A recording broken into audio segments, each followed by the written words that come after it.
Bonjour à tous, très heureux de vous retrouver pour ce 15e et avant-dernier numéro du JT de la télé de cette nouvelle saison. Au sommaire cette semaine, dans les petites news à picorer, on parlera de C'est la famille sur W9, on parlera des premiers invités de Drag Race France, on parle également du retour de Plus belle la vie, on a de nouvelles infos, on parle également de la route des coffres, la nouvelle émission d'Access de M6, on parlera d'un retour dans Demain nous appartient, de la date de diffusion de Fort Boyard, et enfin de Laurence Boccolini qui arrête Tout le monde veut prendre sa place. Dans les gros dossiers de la semaine, on parlera des nombreux nouveaux projets de Amazon Prime Video. On parlera également de Frédéric Lopez qui est plus que jamais de retour sur France 2. On parlera également des nouveautés de la nouvelle saison de TPMP qui se prépare déjà pour septembre avec les premiers noms des nouveaux chroniqueurs, mais aussi des nouvelles émissions de Cyril Hanouna. Et enfin, vous saurez tout sur la nouvelle saison des Traîtres qui débarque très bientôt sur M6. On en parle et on parle de tout ça juste après le générique. C'est parti, générique!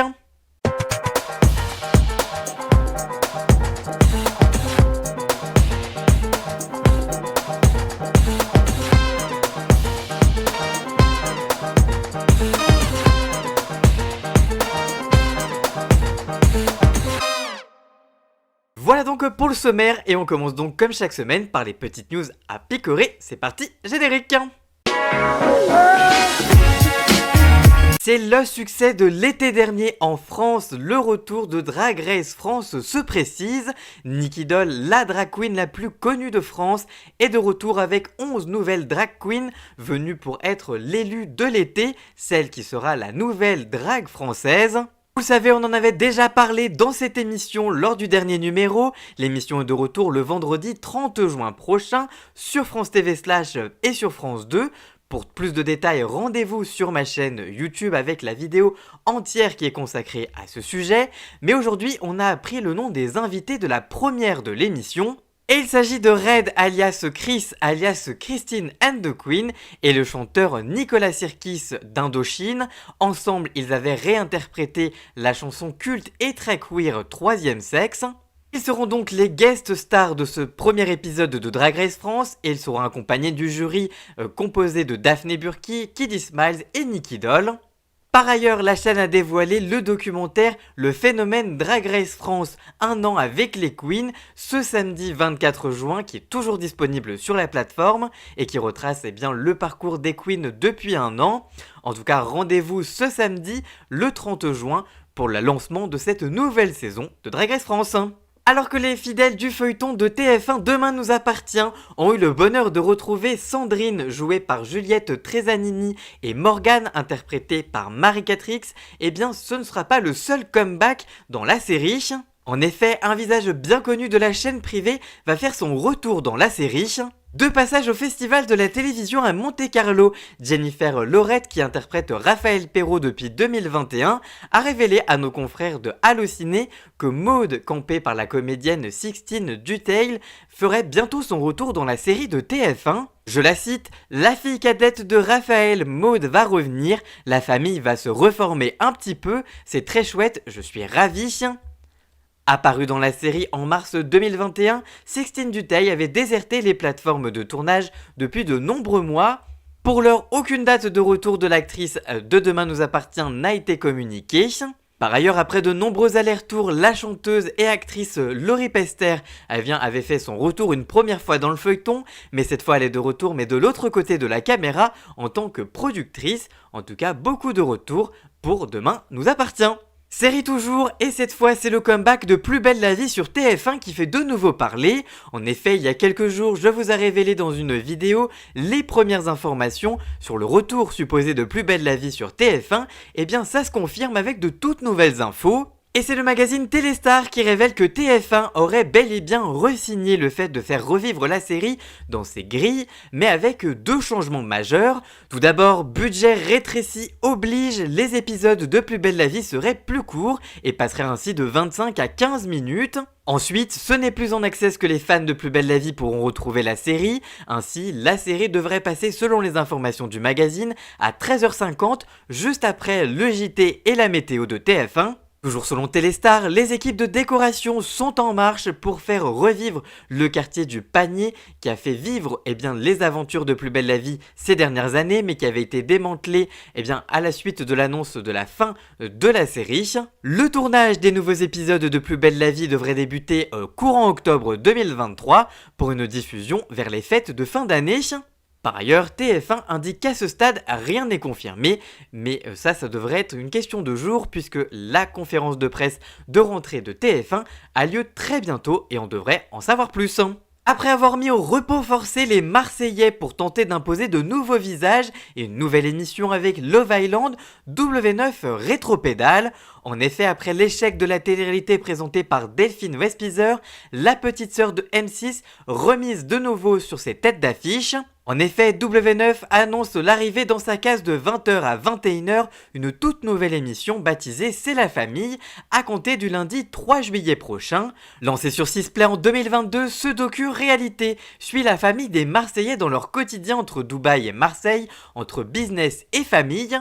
Au programme, vous allez pouvoir suivre les péripéties de Julien et Manon Tanti, de Jessica Thévenin et Thibaut Garcia, de Paga et de Giuseppa, de Laura Lampinka, de Nicolas Lodzina, de Jessica Herrero et Fanny, mais aussi de Greg Yega et Maëva Guénam bien évidemment, ainsi que Victoria Meo et Hilary Gros ou encore évidemment Kevin Guedj alias Le Jaguar. La diffusion de l'émission devrait durer pendant tout l'été, avant l'arrivée de la deuxième saison des 50, l'autre nouvelle émission de W9. A noter que tous les épisodes de C'est la famille seront disponibles sur Sisplay Max en avant-première, c'est la plateforme de rattrapage de M6. On le sait, Fort Boyard, c'est comme chaque année le rendez-vous phare estival de France 2. On a déjà évoqué dans cette émission le nouveau personnage Passe ou ça casse, des atouts du père Fouras ou encore le casting de la saison dans une vidéo à part entière qui est d'ailleurs toujours disponible sur ma chaîne YouTube, n'hésitez pas à aller la voir. Depuis, on a appris qu'un autre nouveau personnage allait rendre hommage cette fois au geôlier de Fort Boyard, alias la Boule. En effet, un personnage va lui rendre hommage cette année, mais on a aussi appris la date de diffusion de cette nouvelle saison. Et la saison sera lancée dès ce samedi 1er juillet 2023.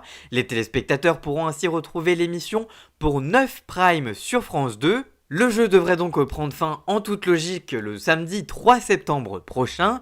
Par ailleurs, cette année, une deuxième partie de soirée sera toujours disponible, mais cette fois c'est Willy Revelli qui va l'animer tout seul, puisque Olivier Mine a décidé d'arrêter la présentation de l'émission, et en plus, les épisodes seront disponibles en replay sur France.tv évidemment. L'habitué des prime time Stéphane Rothenberg débarque pour la première fois avec une toute nouvelle émission quotidienne baptisée La Route des Coffres du lundi au vendredi sur M6. Dans cette émission, le présentateur a décidé de cacher des coffres dans des lieux insolites de France, des coffres contenant au total 100 000 euros. Afin de trouver ces coffres, les binômes vont parcourir la route en camping-car et devront donc sillonner tout l'hexagone pour trouver chacun des coffres. Afin de trouver ces coffres, les binômes devront sillonner la France afin de les retrouver, mais le chemin sera évidemment parsemé d'embûches et ils devront ainsi réaliser des épreuves et répondre à des énigmes régionales. Et pour bousculer la compétition, chaque jour, un nouveau duo viendra tenter de prendre la place du binôme, ainsi récupérer son camping-car et tout l'argent récolté. Et c'est à partir du lundi 10 juillet prochain que la route des coffres viendra remplacer l'accès d'un autre Stéphane, Stéphane Plaza et la nouvelle maison pour une nouvelle vie. Rendez-vous donc le 10 juillet pour ce tout nouveau jeu présenté par Stéphane Rothenberg. Et on termine ces petites infos avec le départ de Laurence Boccolini. En effet, après 2 saisons à la tête de Tout le monde veut prendre sa place sur France 2, l'animatrice a décidé de partir vers de nouvelles aventures avec France Télévisions. Elle explique que, je cite, « Après réflexion et de nombreux échanges avec la chaîne et la production, j'ai pris la décision de ne pas continuer à la rentrée d'animer le jeu Tout le monde veut prendre sa place. » Pour autant, Laurence Boccolini reste au sein de France Télévisions, qui indique de son côté, je cite, « Laurence Boccolini reste sur France Télévisions. Elle est une animatrice hors pair qui a montré tout son talent aux commandes de Tout le monde veut prendre sa place. Elle est un visage incontournable de la chaîne et nous avons de nombreux projets avec elle. » Par ailleurs, la chaîne et la production se laissent encore quelques semaines pour désigner le nom de la ou du remplaçant de Laurence Boccolini à la tête de Tout le monde veut prendre sa place. Lancé en 2006 par Nagui, le jeu sera bel et bien de retour à la rentrée, mais avec un tout nouveau présentateur, donc pour l'heure, tous les numéros de l'été ont déjà été mis en boîte avec Laurence Boccolini. Voilà pour ces petites news à picorer, on se retrouve juste après le générique pour les gros dossiers de la semaine. C'est parti, générique! Et on démarre ces gros dossiers de la semaine avec Frédéric Lopez qui officialise une deuxième saison d'un dimanche à la campagne et qui prépare des prime time pour France 2. En effet, l'animateur de Un dimanche à la campagne aura une rentrée très chargée. En plus d'une deuxième saison de son rendez-vous dominical, il prépare donc son retour en prime time sur France 2. En effet, Frédéric Lopez donnera donc de nouveaux rendez-vous à des personnalités issues de tous horizons dans une seconde saison de Un dimanche à la campagne la saison prochaine. Le journaliste de 56 ans indique, je cite, « On a profité des beaux jours pour tourner quelques émissions, donc je sais déjà qu'il y a des moments qui seront exceptionnels. » Frédéric Lopez et ses équipes ont déjà mis en boîte plusieurs numéros de Un dimanche à la campagne. L'animateur a déjà dévoilé le nom de quelques-uns de ses invités. Ainsi, on sait déjà que les chanteurs Patrick Bruel et Pascal Obispo ont déjà foulé les planches de la barque qui mène à la maison en Seine-et-Marne où est tournée l'émission. Tout comme le sportif Théo Curin, l'humoriste Alban Ivanov, le chanteur Black M, l'acteur François-Xavier de Maison, l'animateur Vincent Lagaffe, la chanteuse Aurélie Saada, les sœurs Berthollet, la chanteuse Marianne James ou encore l'actrice Catherine Pancol. Mais le dimanche, c'est aussi synonyme de grand rendez-vous sportif sur France Télévisions. C'est pourquoi Un dimanche à la campagne a parfois été déprogrammé durant plusieurs semaines et ce plusieurs fois dans la saison. Et ce devrait encore être le cas cette saison. En effet, selon le décompte du compte Twitter Benji Media, l'émission aura au maximum 24 émissions, puisque l'émission sera déprogrammée à au moins 20 reprises cette saison, à cause de la Coupe du Monde de rugby, de l'Eurovision Junior, de la Champions Cup, mais aussi des 6 Nations ou encore de Roland-Garros. Malgré cette diffusion en dents de scie, la première saison de l'émission a rassemblé en moyenne et en audience veille 1,3 million de téléspectateurs, soit 11,5% du public devant France 2, un très bon score qui a donc encouragé la chaîne à commander une deuxième saison. Mais cette programmation, parfois hachée, est parfois un frein pour recevoir certains invités, explique Frédéric Lopez. Il indique, je cite, « C'est arrivé qu'il y avait des invités qui nous disent oui, car ils ont des films ou encore une actualité, mais ça arrive quand il n'y a pas d'émission. Dans ce cas, la venue de certaines célébrités est compromise. » Il a toutefois avoué son ambition pour échanger avec des personnalités comme Sophie Marceau ou encore Mylène Farmer qui sont très rares à la télévision. Par ailleurs, selon les informations de puremedia.com, Frédéric Lopez fera bel et bien son retour en prime time sur France 2. Avec Folie Passagère, Frédéric Lopez avait déjà essayé un programme de divertissement sous la forme de talk show en deuxième partie de soirée sur France 2. À l'époque, le programme n'avait pas vraiment convaincu les téléspectateurs et avait été interrompu à l'issue de la première saison. En attendant d'avoir plus d'informations sur ce nouveau prime time, notamment et sûrement lors de la conférence de presse de rentrée de France 2 le 11 juillet prochain, on sait en tout cas qu'il sera de retour en prime. Avec ce nouveau programme en prime, Frédéric Lopez aura donc encore la chance d'échanger avec de nombreuses personnalités. Rendez-vous donc en septembre pour les nouveaux épisodes d'Un dimanche à la campagne. Et on poursuit sur une plateforme avec les nombreux nouveaux projets français de Amazon Prime Video. La plateforme de streaming multiplie ses productions dans l'Hexagone, entre des films, des séries, des documentaires ou encore des émissions de divertissement. Le programme est large et c'est justement le lundi 19 juin dernier que la plateforme a listé ses projets en développement pour la France. Elle a dévoilé la série Trash, une future fiction inspirée de faits réels sur la création et sur le phénomène Loft Story, diffusée sur M6 au début des années 2000 par le prisme des yeux de ces jeunes producteurs de l'époque. On retrouve d'ailleurs parmi ceux de cette série Alexia Laroche-Joubert qui endossait ce même rôle pour l'émission d'enfermement des années 2000. Par ailleurs, la semaine dernière, on vous parlait dans les petits shorts disponibles sur YouTube tous les jours à midi, le montant qu'allait toucher Loana pour ce nouveau projet. En effet, Prime Video a décidé de s'appuyer sur d'anciens participants de ce phénomène pour réaliser les 6 épisodes de 52 minutes de cette série. Et pour le projet, ils ont évidemment fait appel à Loana qui a évidemment gagné la première saison de Loft Story. Et dans les colonnes de Voici, elle a indiqué avoir vendu les droits de ses livres pour une somme entre 1000 et 10 000 euros. Une petite somme en comparaison de ce que va rapporter la série puisqu'elle sera diffusée dans le monde entier. Par ailleurs, elle a déjà raconté qu'elle avait rencontré les scénaristes de la série Toutefois, elle ne jouera pas elle-même son propre rôle dans la série, une actrice jouera donc bel et bien son rôle, alors affaire à suivre pour son nom. Année 2000 encore, avec la confirmation du retour de Popstar. En effet, l'ancien télécrochet de la 6 va ressusciter sur la plateforme Amazon Prime Video, comme l'avait déjà révélé le Parisien en février dernier. En revanche, on n'en sait toujours pas davantage, on ne connaît pas encore le nom du jury, le nom du présentateur, ou encore une future date de tournage et encore moins de diffusion, alors affaire à suivre. Autre style de compétition, cette fois avec Comedy Class. Ce sera une toute nouvelle émission qui partira à la recherche des futurs talents du stand-up en parcourant les comédie clubs de France. Les humoristes en devenir seront coachés par des mentors et devront s'affronter dans des épreuves à l'image de la nouvelle école de Netflix pour le rap. En tout cas, pour le moment, aucun nom n'a été révélé pour cette nouvelle émission. La comédie sera également à l'honneur à travers différents films, dont Sentinelle avec Jonathan Cohen. Dans ce long métrage qui sortira le 8 septembre prochain sur la plateforme, le comédien incarnera un flic très médiatique de l'île de la Réunion qui se mue en chanteur de charme la nuit. Ça promet. Comédie toujours avec cette fois Feuilleman, né d'un canular lancé par Pierre Ninet, McFly et Carlito, qui veulent ainsi créer le premier super-héros français.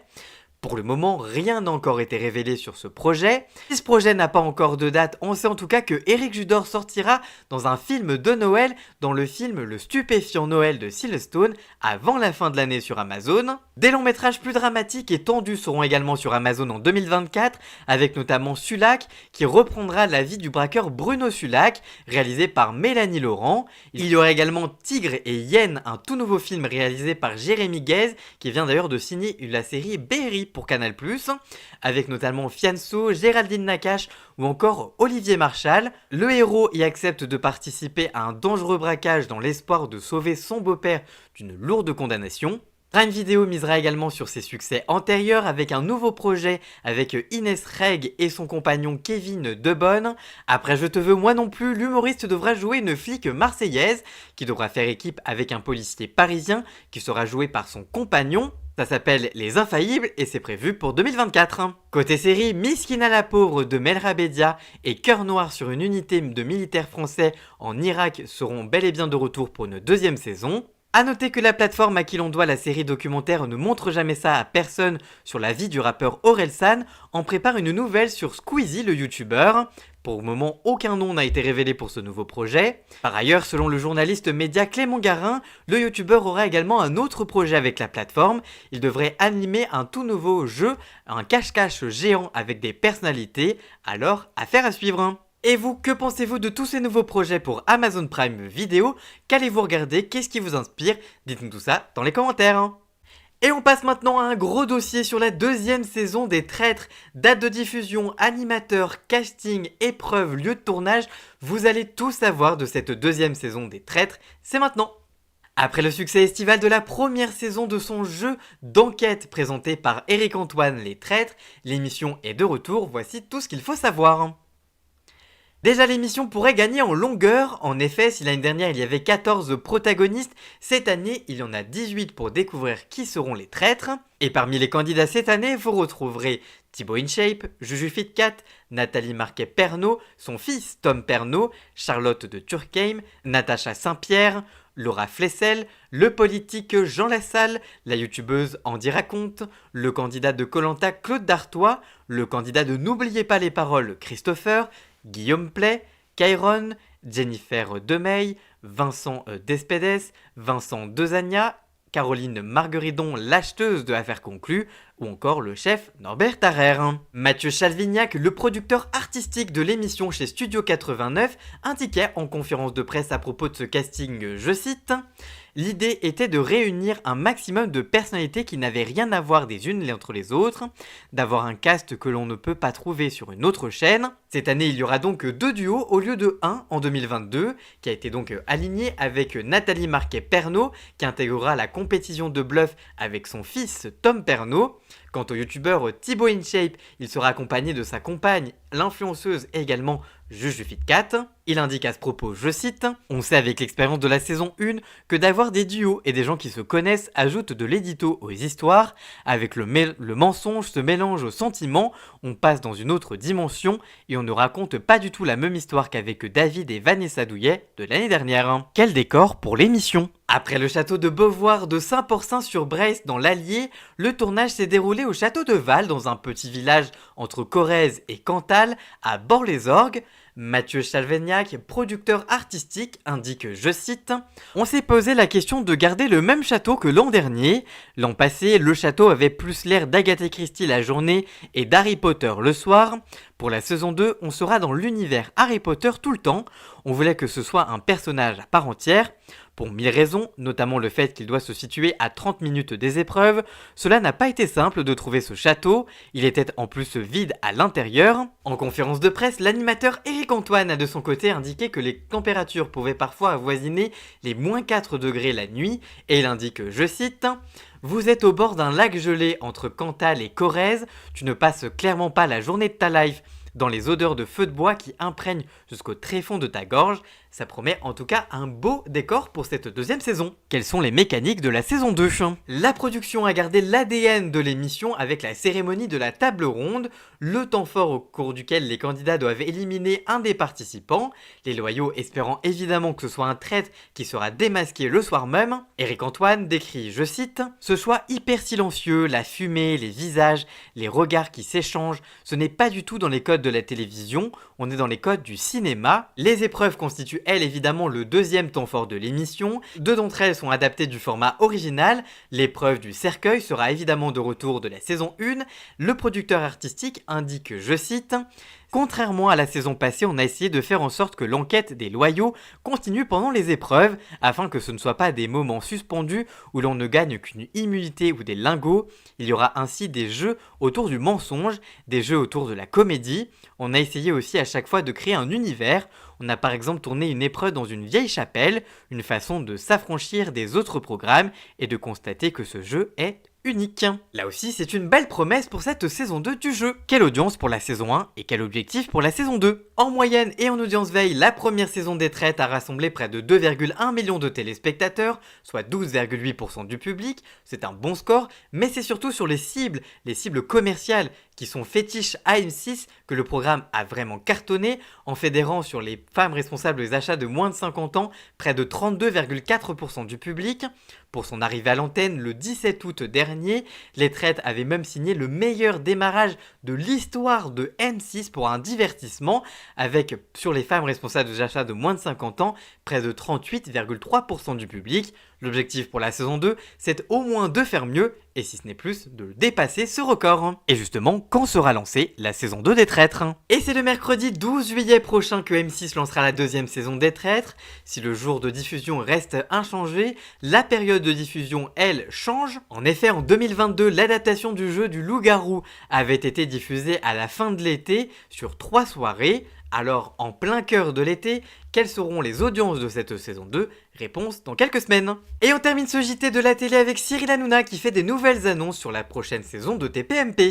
Tout d'abord, l'animateur producteur a confirmé qu'une nouvelle émission orientée média serait diffusée dans la case du 18h-18h40. Un retour en grâce de C'est que de la télé ? Pas sûr, en tout cas il n'en a pas dit plus sur le fond de l'émission, ni sur bien l'identité de la personne qui prendrait les têtes de cette nouvelle émission. Toutefois, le journaliste spécialisé sur Instagram Clément Garin a indiqué que Guillaume Janton était pressenti malgré son échec à la matinale de Europe 2. L'animateur a également dit vouloir upgrader TPMP la saison prochaine avec un retour des médias notamment dans la première partie de l'émission. Pour cela, il a fait appel à 2 animateurs de télévision. Et c'est le Parisien qui a révélé qu'il s'agissait de Alex Good qui officie actuellement sur France Télévisions et de Evelyne Thomas qui est sur Chérie 25 avec l'émission Snapped et qui avait déjà participé à TPMP en 2017. Info confirmée par Cyril Hanouna lui-même sur TPMP le soir même. Par ailleurs, Public a également révélé que Benjamin Castaldi allait quitter C8 la saison prochaine et donc TPMP. Il a d'ailleurs confirmé l'information quelques jours plus tard et a indiqué, je cite, J'ai vécu 7 ans de bonheur, il n'y a ni malaise ni fâcherie, on est toujours très amis avec Cyril, mais d'un commun accord on s'est dit que ce serait pas mal de faire une pause. C'est un au revoir avec beaucoup d'amour, je me suis régalé à ses côtés, je n'ai jamais craché dans la soupe, je dois beaucoup à Cyril, il m'a tendu la main quand peu de gens le faisaient, rien que pour ça je n'irai jamais dire du mal de lui. Je n'ai aucun projet télé à court comme à long terme, mais j'ai toujours l'envie de revenir avec un jeu ou un divertissement, c'est ce que je fais le mieux. On m'appelle, je répondrai. Sur Twitter, Béatrice Rossen indique elle aussi qu'elle ne remplira pas la saison prochaine pour TPMP. Enfin sur Twitter, Clément Garin a lui aussi annoncé son départ. Malgré sa faible présence en plateau, il ne reviendra pas non plus dans l'émission de TF1 et arrête également son rôle de conseiller auprès de Cyril Hanouna. Il indique, je cite, « Ce soir c'est la fin de saison de TPMP et c'est aussi la fin pour moi d'une belle aventure de vie.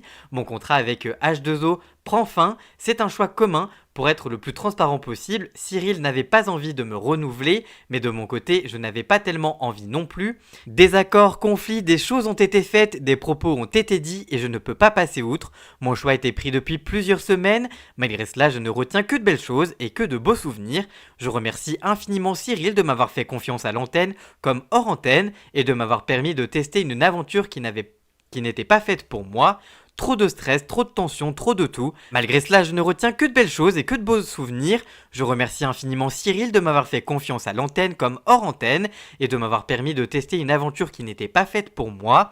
Trop de stress, trop de tension, trop de tout.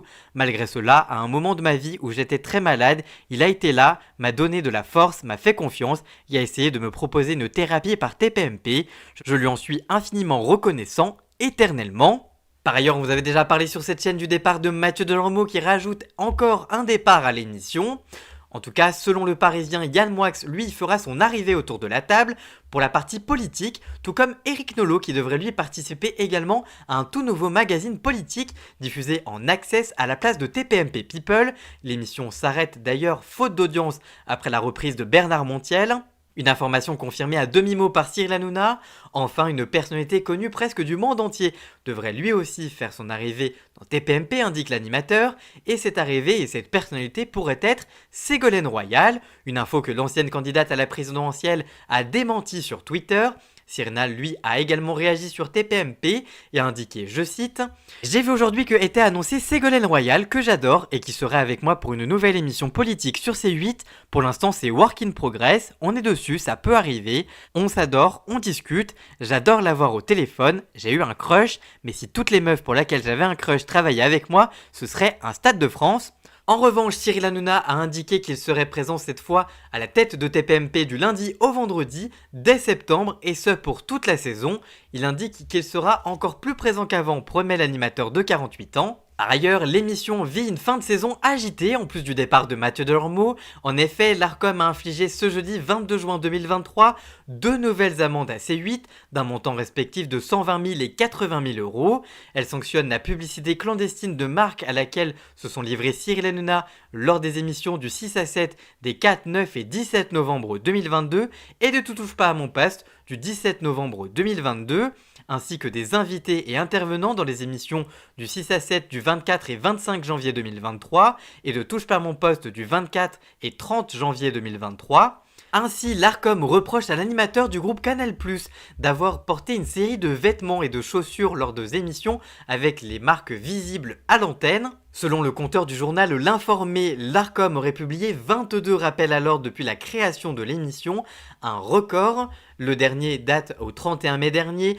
Ce jour-là, l'Arcom avait sanctionné Cyril Hanouna après les insultes à l'encontre de la maire de Paris, Anne Hidalgo. Et l'animateur a d'ailleurs évoqué ces sanctions et s'est plaint dans un long monologue en vantant les mérites de Touche pas à mon poste lors de la dernière de la saison sur C8. Il a aussi longuement évoqué sa notoriété, la puissance du programme qu'il présente maintenant depuis 12 ans. Le producteur de 48 ans a indiqué, je cite, « une volonté de faire du mal à Touche pas à mon poste. Sachez-le, on n'a pas la presse avec nous, on n'a pas les institutions avec nous, on n'a personne avec nous. Mais sachez que c'est parce qu'on a une liberté incroyable et ça dérange énormément. Je voulais dire à tous ceux qui essayent de tuer Touche pas à mon poste que ce soit les journalistes qui essayent de faire des choses un peu limites sur nous et des institutions qui essayent de nous mettre des bâtons dans les roues. Sachez qu'on sera là et qu'on va continuer à dénoncer ce qui se passe et dénoncer des choses inadmissibles. Si TPMP faisait 50 000 téléspectateurs, ils ne se dérangeraient pas autant. Ça fait maintenant 12 ans qu'ils essayent de tuer l'émission. L'émission n'a jamais été aussi forte et aussi puissante. Voilà donc pour la fin de saison plutôt agitée de Touche pas mon poste et les premières nouveautés de la nouvelle saison de l'émission.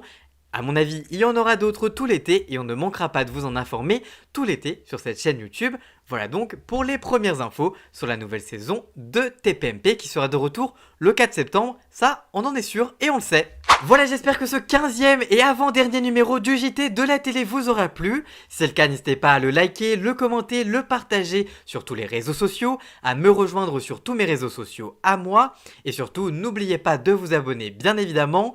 On se retrouve dans 15 jours pour le dernier numéro de la saison consacré aux nombreux mercatos de la saison. On se retrouve donc dans 15 jours. À très bientôt. Ciao ciao!